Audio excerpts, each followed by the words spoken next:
Mesdames, Messieurs, je m'adresse à vous, en dépit des apparences, en tant que coprésident de l'Institut, tiens, tu veux bien parce qu'il me pèse, merci, la Boétie, qui organise cet événement avec la Fondation européenne pour le peuple. Et je voudrais m'enorgueillir de me considérer comme un contributeur à la pensée commune, davantage que pour le rôle que, comme personnage politique, je peux remplir sur la scène d'une manière générale. Je te remercie, Antoine, d'avoir précisé qu'une réunion qui commence à 10h10 ou 20 est peut-être considérée comme une réunion qui commence de bon matin. En tant qu'homme du soir, j'approuve ce genre de formule et ça me réconforte de savoir qu'elles sont utilisées. Je commence d'un mot pour saluer la mémoire de quelqu'un qui a été une grande figure des intellectuels français de ma patrie, Edgar Morin, qui nous a quittés hier à 104 ans, mais qui, à 102 ans, était de nouveau engagé sur la première ligne du combat pour le respect des droits du peuple et contre le génocide à Gaza.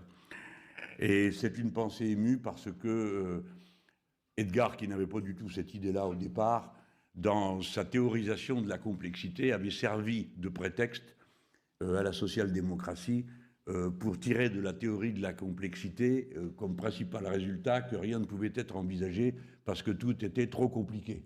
Ce qui n'était pas le cœur de sa pensée, loin de là, c'était même exactement le contraire, essayer de comprendre la complexité pour pouvoir intervenir sur elle. Alors, mon propos est donc une contribution au déroulement de la journée en tant que coprésident avec Clémence Guettet de l'Institut La Boétie. Je voudrais à ce sujet, et pourquoi avons-vous voulu le faire, c'est que nous sommes le lendemain de l'anniversaire du 29 mai 2005. Et rien ne résume mieux la séquence politique et historique de la civilisation européenne que l'intervalle qui s'est déroulé. Naturellement, 2005 n'était pas le début de l'ordo-libéralisme, certainement non, mais il devait en être le couronnement, c'est-à-dire qu'à la faveur d'un texte nommé Constitution, on aurait constitutionnalisé des règles politiques, des règles économiques, indiquant en cela qu'il est impossible de séparer la géopolitique de l'économie, point sur lequel je vais revenir dans un instant. Mais au moment où cela fut mis en délibération, le peuple français, qui Reguimbet a accepté, fut accusé d'être une armée de retardataires, voire de quasi-fascistes, qui refusait l'Europe. Le peuple français n'a pas refusé l'Europe, il a refusé l'ordolibéralisme. Et il a été suffisamment inspiré pour le faire avec force et créer une courroie d'entraînement qui permit ensuite que le peuple hollandais, c'est-à-dire pour finir deux des peuples fondateurs de l'Union européenne, disent non à ce texte, mais non pas à l'Europe. Cela va de soi, mais il faut toujours le rappeler. Eh bien, à partir de là, tous ceux qui ont voté oui ont pris un engagement, qui a été plus ou moins tenu, de ne faire de programme politique que conforme au nouveau traité dont ils avaient proposé l'approbation. Tant et si bien que le premier résultat politique de cette adhésion et de cette défense, c'est que les deux partis qui, en France, organisaient l'alternance politique et qui s'étaient voués au oui et à l'ordolibéralisme ont été écrasés et ont quasi disparu de la scène, c'est-à-dire le Parti socialiste français, qui a fait 1,67 aux dernières élections, et la droite, qui a fait moins de 5, je crois, je ne me rappelle plus très bien, et le Parti républicain. Réorganisant, commençant par volatiliser la scène politique et mettant en obligation d'une recomposition générale qui est en cours en ce moment. Mais en attendant, il faut en retenir la leçon. C'est que 21 ans après, l'ordolibéralisme a été nié, remis en cause et détruit par ceux-là même qui en avaient ordonné l'application méthodique et systématique dans notre pays. C'est-à-dire les États-Unis d'Amérique qui, au bout du compte, étaient les vainqueurs de la guerre froide et qui imposaient un modèle réputé unique et sans alternative possible. Et c'est des États-Unis d'Amérique, à la place du libre-échange, de la concurrence libre et non faussée, la première puissance militaire du monde a déclaré qu'elle fixait les prix de toute une série de produits qu'elle importe, car que peut-elle faire d'autre qu'importer, vu qu'elle a détruit son propre appareil productif avec la même méthode que celle qu'ils ont recommandée aux autres, en confiant à l'autre bout du monde le soin de tous les travaux manufacturiers sans lesquels il n'y a pas d'humanité possible, pour la raison qu'il n'y a pas d'économie, qu'il n'y a pas de production et qu'il n'y a pas d'échange.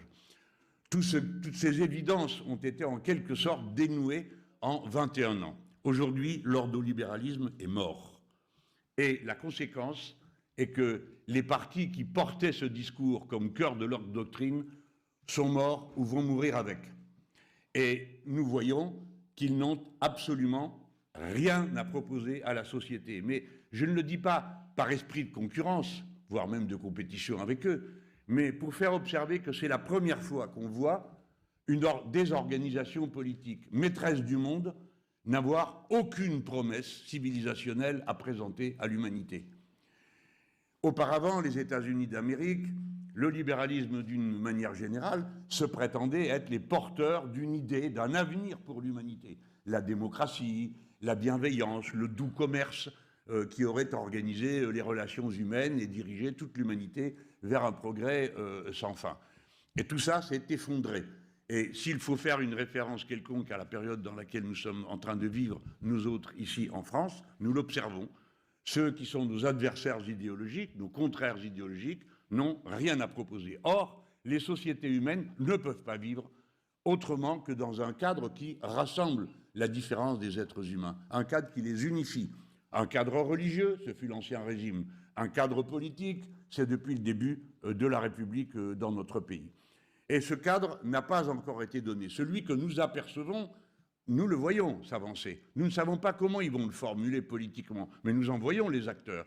C'est cette espèce de transhumanisme grotesque qui voudrait qu'à un moment ou à un autre, l'être humain, son corps, son esprit, tout ce qui le constitue en tant qu'être humain, deviendrait lui-même sujet de marchandises, producteur de marchandises, et dont le futur serait lié exclusivement aux techniques qui le mettraient en œuvre pour le remplacer. C'est ce qu'en France, je ne sais pas comment on dit ailleurs, on a baptisé le transhumanisme, qui est aujourd'hui principalement porté par les grands porteurs des entreprises numériques des États-Unis d'Amérique. Il est donc, si vous me permettez cette petite liaison un peu audacieuse pour quelques-uns d'entre nous, il est frappant, je m'en assurais tout à l'heure, que si au XIXe siècle, le manifeste communiste paraît en 1840, qu'on a conclu quoi 8, voilà, parce que lui il disait 47, moi 49, donc c'est 48, voilà. En 1848, l'Église avait pris du retard, qui était l'organisatrice alternative de la pensée commune, puisque Rerum Novarum, Léon XIII, date de 1891, et qui est le manifeste de la doctrine sociale de l'Église. Cette fois-ci, elle a une main d'avance sur tout le mouvement ouvrier et sur notre famille idéologique, puisque c'est elle qui, la première, s'explique sur le risque que représente pour l'humanité son devenir et ses techniques dans l'encyclique qui vient de paraître et que nous aurons bientôt l'occasion de commenter, parce que rien qui vient de l'esprit ou qui va à l'esprit ne nous intéresse pas, et nous voulons être en dialogue avec absolument tout ce qui pense, du moment qu'en effet c'est pensé. Le transhumanisme est là, mais à défaut, et pour occuper la scène, nous avons autre chose, la faillite de l'autorité qui devient un autoritarisme, et avant toute chose, la préoccupation essentielle de disperser, de diviser le peuple, c'est-à-dire le racisme qui essentialise les différences qui existent entre les êtres humains pour empêcher leur action commune. Voilà le bilan de situation. Le capitalisme ne propose plus rien comme idée, aucune force politique issue de la volonté de son maintien ne propose quelque avenir que ce soit, et les idéologies qui surgissent de cette situation sont des idéologies qui empêchent l'unité du genre humain de se réaliser, alors que le nombre pousse à cette unité. Et il est frappant que ce soit à ce moment-ci précisément que le droit international, qui était en quelque sorte l'expression de ces avancées progressives, imparfaites, de la communauté humaine se donnant des lois, soit mis en cause et s'effondre sous les coups d'un soi-disant comité pour la paix de M. Trump et la négation de tous les droits internationaux et les droits humains dans le génocide et la guerre qui est menée maintenant selon le bon vouloir de deux pays et d'aucun mandat et aucune règle. Ceci m'amène à revenir sur le point que notre pensée dorénavant ne peut plus faire comme si il y avait d'un côté la géopolitique et de l'autre l'économie. C'est une seule et même chose. Les rapports de force à l'intérieur de l'économie capitaliste mondiale ne peuvent pas être dissociés du déroulement de la pratique de cette économie. Par conséquent, surplombe la scène l'empire finissant des États-Unis d'Amérique, qui sont dans une grave et terrible crise de domination, qui n'a pas commencé avec M. Trump, mais qui a commencé déjà à être exprimée par M. Biden, et avant lui par Barack Obama lui-même, lorsqu'il désignait la Chine comme l'adversaire systémique des États-Unis d'Amérique avant que le G7 et les autres organismes de cette nature ne viennent répéter servilement et psit avant-proie, bref, vous avez compris, le syndrome du perroquet, notamment en Europe où on est très doué pour répéter des choses qu'on ne comprend pas, notamment dans les élites qui la dirigent. Voilà comment, à cet instant, cette contradiction structure la scène géopolitique et donc elle structure évidemment la scène économique. Et elle structure la scène économique parce que la scène économique débouche sur un conflit que les États-Unis d'Amérique ont perdu. C'est eux qui ont dit qu'il n'y avait pas de solution de marché à la compétition avec la Chine. Ce qui affirmait deux choses. Premièrement, que le rapport à la Chine est nécessairement celui d'une compétition et non pas d'une coopération. Et deuxièmement, que comme il n'y a pas de solution de marché, seule la force et la violence viendraient à bout de cette contradiction. Nous qui avons une lecture critique du capitalisme, nous n'avons jamais cessé de penser que le capitalisme entretiendrait continuellement une contradiction interne. Nous sommes les enfants de cette contradiction. C'est parce que le capitalisme a déclenché 2 guerres mondiales que des gens comme nous existent, qu'existe le mouvement communiste, qu'existe sa victoire en 1917, qu'ensuite existe après 1945 la large famille qui occupait un tiers de l'humanité, mais aussi tout le mouvement socialiste mondial, en particulier en Europe, la dite Europe de l'Ouest étant dominée par cette social-démocratie. Par conséquent, nous savons qu'il n'est pas capable de faire autre chose que de conduire à la guerre. Et de nouveau, nous sommes dans cette période. Si bien que la fin du néolibéralisme va de soi, puisqu'elle correspond à un retour de l'État pour organiser un modèle économique qui, sans lui, n'existerait pas. Ce modèle économique, c'est celui de l'économie de guerre. L'État est donc présent de 2 manières. D'un côté, pour aller à la guerre, relancer des économies qui sont en faillite. Je pense par exemple en Europe à l'économie allemande, qui se tourne d'un seul coup vers l'économie de guerre, prétend faire la première armée conventionnelle d'Europe sans que personne nous ait dit pour faire la guerre à qui et dans quel genre de guerre on compte le faire. Et la France, évidemment, les 2 pays étant maintenant frappés dans une marche à la stagflation dont ils pourraient ne pas ressortir et vivant sous la pression qu'exercent les États-Unis d'Amérique et la Chine sur le noyau central, 20% de l'économie mondiale, 25%, qu'est l'Union européenne. Toutes les données de la réflexion politique sont donc modifiées par ce changement de situation. Et c'est pourquoi ce que vous allez nous en dire au fil de cette journée va être pour nous une matière première, mais de première importance. Alors, l'ordre économique naît de la décision de ne plus créer de valeur d'échange au dollar en valeur matérielle de 1971 par les États-Unis d'Amérique, suivi de la décision de s'accorder avec les Chinois, vous produisez à bas prix, nous vous achetons et l'argent que vous gagnez, vous le recyclez dans les dettes de l'État nord-américain. Ce circuit est en train de se bloquer. Ce monde finit. La question qui est posée, ce n'est pas de savoir s'il va finir, il est fini. La question est de savoir comment on passe à l'étape suivante. Une branche de l'alternative est l'économie de guerre. L'autre branche est la planification écologique. Car aucun d'entre nous ne nie qu'il faut qu'il y ait une économie, évidemment. En France, on a l'habitude de dire une bêtise qui se porte très bien dans le beau monde, qui est de dire qu'il faut d'abord produire avant de distribuer. Hein, et nous, on se reproche quand nous proposons des changements. Alors nous leur disons, rappelez-nous à quel moment on a arrêté de produire, et d'abord qui c'est qui produit dans ce pays, c'est pas vous qui parlez, c'est tous les autres qui travaillent et qui sont derrière leur poste de travail. Voilà pourquoi, d'un côté l'économie de guerre, de l'autre la planification écologique. D'un côté on va répondre à l'impasse du capitalisme, de l'autre on va répondre à l'impasse de l'humanité. Et l'impasse de l'humanité, c'est que ça plaise ou pas, le changement climatique et l'extinction de la biodiversité sont en cours. Et donc la question est de savoir si on s'en fout, chacun pour soi, ou bien si on va essayer de s'en tirer tous ensemble. Il y a donc 2 modèles, et dans les 2 modèles, le libre-échange, la concurrence libre et non faussée sont éliminés comme des moyens qui ne sont pas en état de répondre à la question posée. Le retour de l'État, pour nous aussi, nous le faisons dans l'idée de la compréhension des échecs qui ont été les nôtres dans le passé. C'est évidemment que la question première qui doit être posée est celle de la capacité de la société d'entrer en dialogue, d'entrer s'il le faut en opposition ou d'entrer en contribution avec la décision de l'État.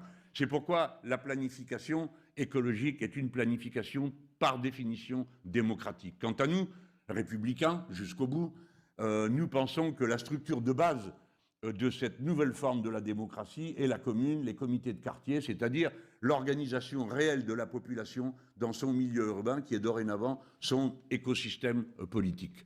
Voilà présenté en quelques mots comment nous voyons se présenter le tableau auquel nous voulons répondre.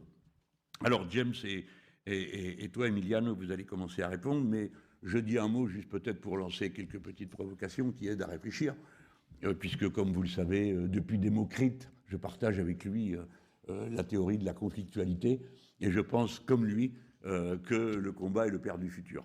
Donc pourquoi pas commencer sérieusement à parler de ce dont il faut parler. Ce n'est pas parce que les États-Unis vont entrer en guerre, et sont entrés d'une certaine manière en guerre avec la Chine, que nous devons nous interdire, terroriser de peur d'être mal vus, l'idée qu'il y a une alternative à la guerre avec la Chine, c'est la coopération. Et qu'évidemment, la coopération ne veut pas dire la soumission. Nous n'avons nullement l'intention de faire la Chine en France. Pas plus que nous n'avions avant l'idée de faire les USA en France, qui nous paraît largement plus dégoûtant. Mais en tout cas pour moi. L'idée est donc posée. Si nous voulons régler le problème de la guerre qui est commencée, il nous faut créer les conditions de la paix. Et les conditions de la paix, c'est notamment de faire en sorte que la première puissance manufacturière ne nous dévore pas tout vif, tout simplement parce que nous serions incapables de produire nous-mêmes quoi que ce soit ou de résister à quelques compétitions, je dirais, techniques. Nous sommes forts, nous sommes puissants, nous avons les moyens de créer un rapport équilibré, fût-ce avec la Chine elle-même. Et nous pensons qu'il y a des raisons de croire que ce type de coopération est possible, que le monde entier n'est pas intéressé que par la domination, la violence, la guerre et le dernier mot à avoir sur tous les autres, que cette espèce de vieille ressucée de l'âge néocolonial ne correspond plus à aucun des désirs des peuples dans lesquels nous vivons et que nous prétendons administrer. Voilà pourquoi, avant tout, tout en posant des questions angoissantes, pour ma part, je ne perds pas une seconde de l'optimisme qui m'anime. Merci pour votre attention.